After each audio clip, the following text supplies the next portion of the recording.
Ha? Oh, pumayat agad din sa face mo. Tingnan mo. That's what Dr. does. 10 pounds. Oh, tingnan mo sa camera. Oh, wow! Chiseled face. Parang na natutunan pa uwi na yan.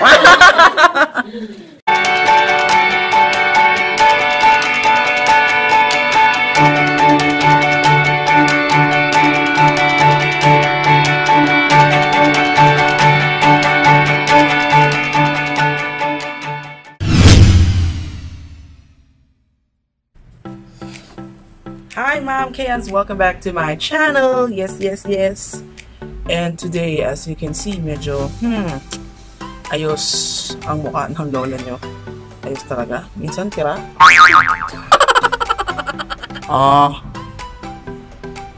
Alam ko hindi pa masyadong perfect kasi talaga hindi ako marunong mag-makeup. So kung makikita niyo po yung mga videos ko dati, halos parang parating plain yung face ko kasi I don't really know how to use makeup. So etong look na to is a smoky look which I actually learned from a makeup session that I did last Sunday.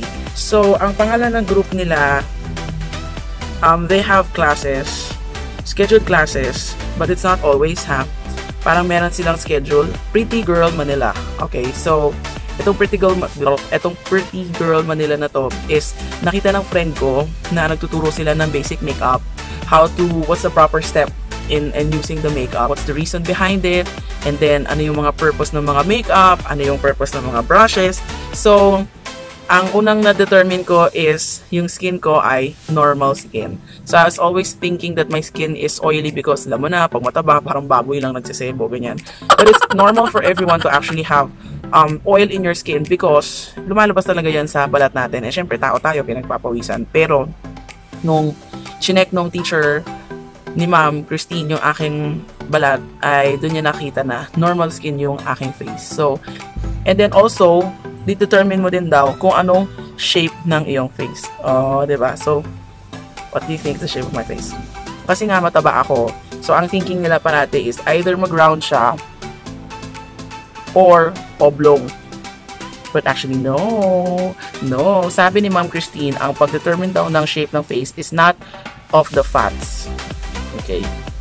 But of the bone structure. Hindi, sige. Hindi ko sasabihin kung anong shape ng face ko. Comment down below kung sino yung pinakauna na makahula sa aking face. Sa shape ng aking face ay merong free item from me. Yes. Meron kayong free gift from me. So, hulaan ninyo kung anong shape ng face ko. So, ang dami ko natutunan dito sa Pretty Girl Manila na makeup session. And pwede nyo pong i-search yan sa Facebook. And meron din silang pro session na kung saan if you're gonna do makeup for other people. So, ito kasi makeup na ginawa ko is for myself. No? According to my face, to my face's shape, and my face's skin. Ano ba yun? According to my skin and according to my shape face. So, yan. So, for more of what happened to me during the event, I'll show you the clips. They allowed me to record and post this on YouTube. Salamat po sa inyo, Ma'am Christine. Thank you so much. And I hope you like it. So, yan yung ginawa kong video. So, panoodin niyo po yung mga konting clips na ginawa ko doon. Kung ano, what's happening inside a makeup session class. O kung ano yung mga ituturo. But of course, I'm not gonna share everything kasi privacy din ng company nila yun. So, konting-konting mga what's going on inside a makeup session class.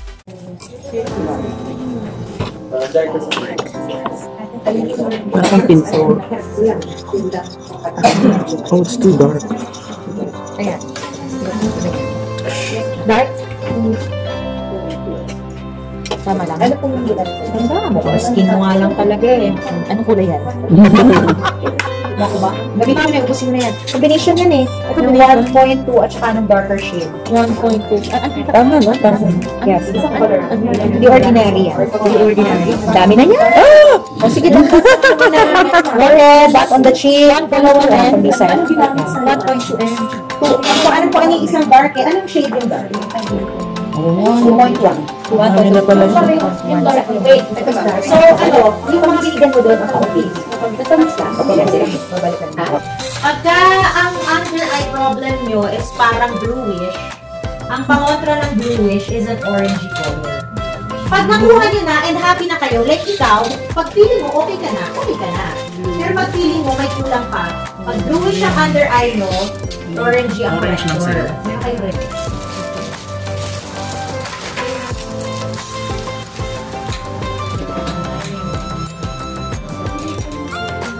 Kasi yun ang pang-catch. Gamitin yung maliit na brush, na powder brush. Yan. Kasi yun ang pang-catch ng mga kalat ng eyeshadow natin.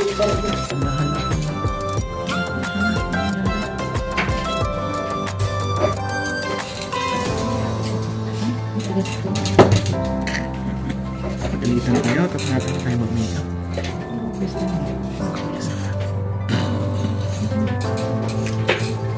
Nag-before shot ba kayo mga sarili nyo? Ano mga madami pa kayong blemishes and ganyan. Okay? Primer. Katulad, si if you notice that the concealer that I need to use is orangey. Orangey because orange is the opposite color of blue. When you have a dark under eye that you can't seem to fix, most likely blue yung dark under eye mo yun. Kasi sobrang itik na, blue yun. So, ang complementary of blue is what color? Complementary meaning opposite of the color. Orange. So, when it's orange, matatakpan yung orange. Pag ginawa niya yan, hold yung kilay, you will see the socket of your eye. Then yung socket ni Claire. Okay, so what you're gonna do, taktak niyo yung brush na para hindi siya. Start from the outer corner. Okay, yan yung laman niya, outer corner. You can use your contour brush or your blending brush. So, combine ang outer V. Combine ang outer V at yung brush it. Para walang space dun sa gitna.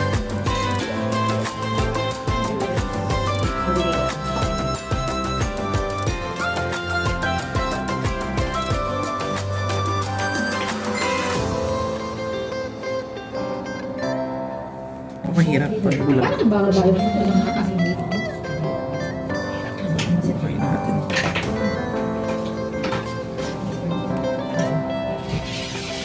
Alam mo na akong ganun.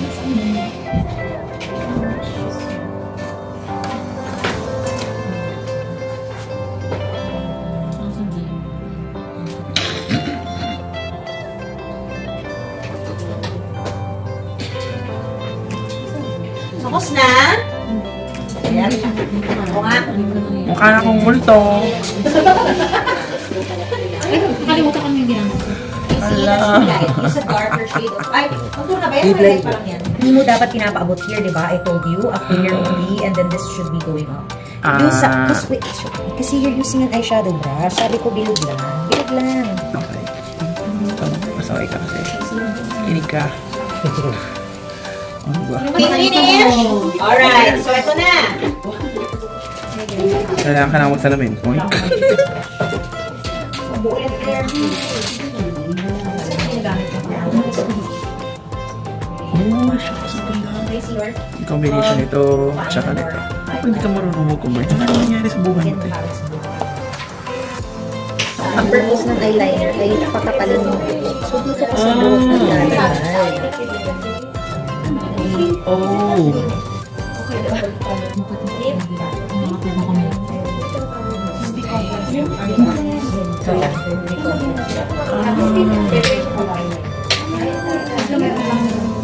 Ganun pala yun. Ano mo ako dalhin? Tutuloy kayo mapapala. Umila ko noon.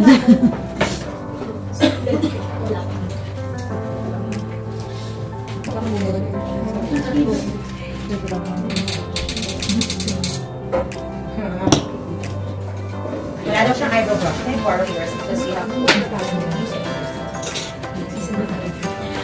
Where the ball of your nose, when you put a thin, actually mataba to eh. When you put a thin brush on the ball of your nose, hindi dito ha. Pag nagtingin kayo ng mga vlogs online, normally the ones who does it are Caucasians. And when they put their beginning brow sa side of the nose. Imagine us Filipinos, pag sinunod natin yung side of the nose, Wala na Parang tira. 1/4 na ng mata niya yun. Diba? So, dito tayo sa ball of the nose. Yan, good luck tayo sa kilay, ha? Ano?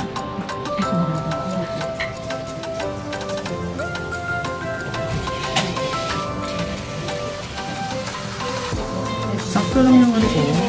Sino ka pala yung sir? Ganda ng kilay. Nakaka-30 na. Hanggang dapat pala, hanggang dito lang kilay ko.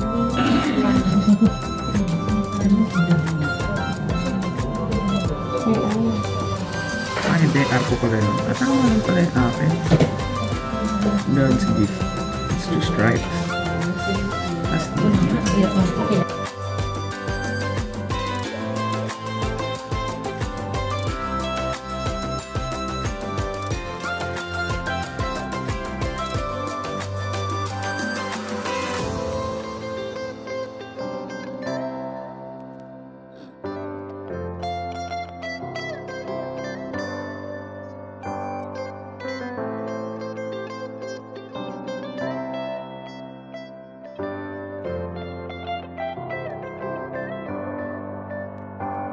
Hindi ko lang kapalagay kung sino. pantingin. Consider. Pagka heart, or feeling nyo malapad yung face nyo, meron tayong tinatawag na, sorry, doon na tayo sa malapad yung face. Meron tayong tinatawag na e-contour. Okay? E meaning, ito, tumigil kayo sa akin. I-contour. E. E, para mabawasan yung okay. Pagka naman heart ka, dito ka lang malapad, C ka lang. Pero pag feeling mo, meron nga double chin, di syempre, everybody can make use of that. Malagay lang ang double chin sa island.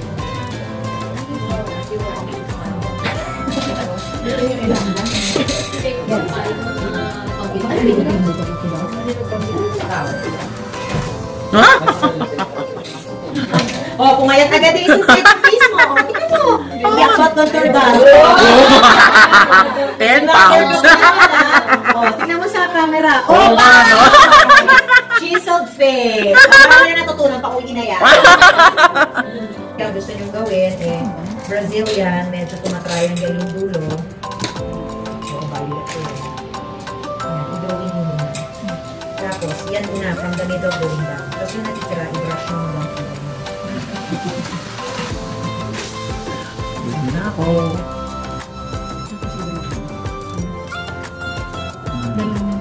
Sabay. Tapos, iganon daw sa taas. Ay, kinig ako eh. Hindi ko lang kaya gawin.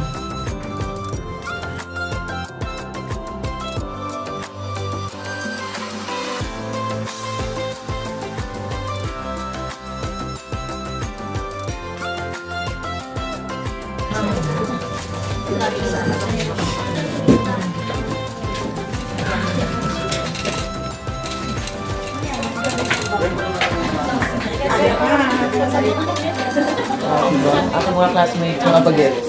Guys, check out my channel, okay? Friends, say hi! Oh, diba? Ano po makikita? Hello. Hello! Mga classmates ko. Mga bata. Pero mga bata. Say hi! Ito mahilig din mag-makeup. Tanos ng ilong ko! Side view, tingnan mo ako sa camera. Oh! Pwede bang ganyan na lang ako? Saan daw ang highlight? Dito lang.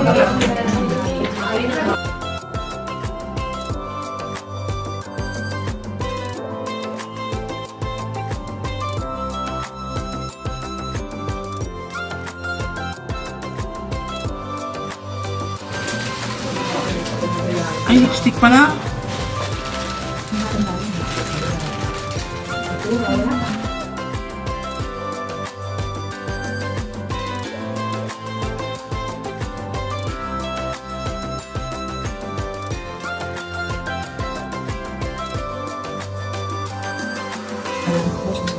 Shit.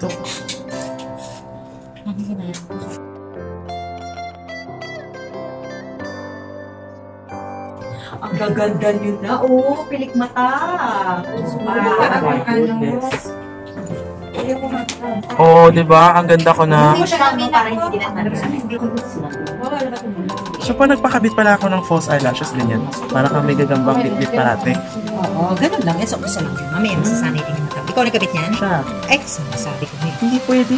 Eh, kasi malabo mata mo. Oo. Push mo pag ganyan. Ako hindi ko feel yung mga bilat na pilit mata. Oo, mas natural feel. Okay, picture na. Lipstick and picture.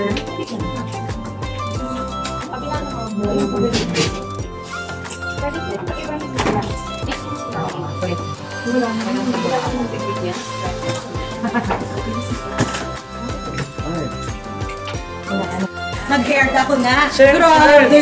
Okay, Karin! That's me! That's you! Oh my Yay! gosh! Thank you! Ang galing ni Mama Turo. Ang dami ko natutunan sa kanya. Maraming salamat po. Flattered. Ito, magaling. Magiging magaling na makeup artist. Passion mo talaga, no? Sige. Bye! Huwag mo tayo Singapore, patulugin mo ko sa inyo. Maraming salamat. Ang ganda ko, may natutunan ako, promise. Kayo din, punta rin kayo dito. So, normal yan para sa kanila na magkaroon ng mga parang ganitong mga turo-turo, ng mga eklat-eklat. So, ako na lang hindi nag-aayos. Ang ganda-ganda mo! Ma'am K. M-A-A-M. Space. Bago pa rin yun. Madali lang, ganyan-ganyan ka lang, tapos post na. Diba? So, yun lang yung pag-aaral mo ng makeup. Ganda-ganda, sexy-sexy ng babae. Ay, thank you. M-A-A-M. Space.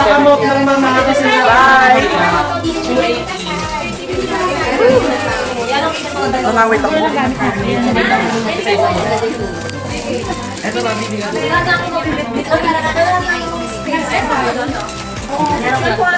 So this is my teacher. Thank you so much, Ma'am Christine, for being patient with me. Thank you, bro. My classmates! My classmates! My classmates! Bye!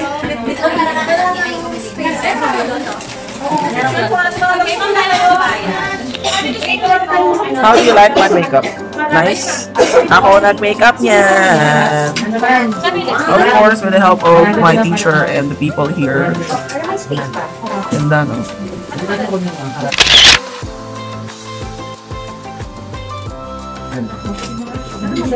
Sumama lang na maganda. Sumama lang na maganda.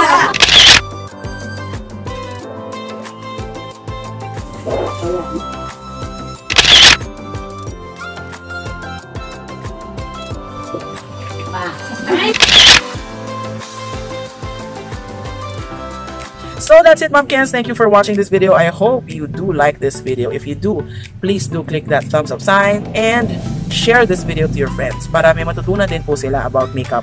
And if you haven't subscribed to my channel yet, please do click that subscribe button and subscribe to my channel. And of course, that notification bell to receive new videos and new uploads from my channel. So that's it, Momkins. Ganda talaga ng itsura ko. Sa makeup lang, tsaka sa ilaw. Pero at least, diba, ngayon alam ko na ako ano kailangan kong gawin. Hindi na ako masyadong mangmeng. So, kapag meron kami mga okasyon or what, alam ko na kung ano gagawin. I'll see you in a few. Kita-kits! Bye!